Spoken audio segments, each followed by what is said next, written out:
लाडकी बहीण योजनेसंदर्भात आली सर्वात मोठी गुड न्यूज। हे बघा, भरपूर बहिणींना KYC करण्यासाठी प्रॉब्लेम येत होते। आता पती नाही, वडील पण नाही, तर मग KYC कशी करायची?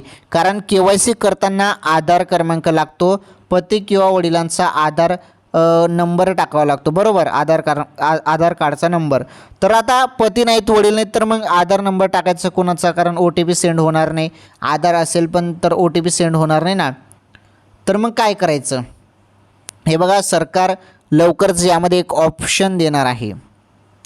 ऑप्शन असा येईल की असा टिकमार्कचा ऑप्शन तिथे येऊ शकतो, पती नाहीत किंवा वडील नाहीत असं टिकमार्कचा ऑप्शन येईल। त्यानंतर आधार क्रमांक टाकण्याची गरज नसेल आणि KYC सहज होऊ शकते अशा बहिणींची। ओके, राहिला विषय 1500 रुपयेचा, तर 1500 रुपये जमा झालेले आहेत। सर्व लाडक्या बहिणींच्या खात्यामध्ये ऑक्टोबरचा हप्ता जमा झाला, सर्वात मोठी खुशखबर।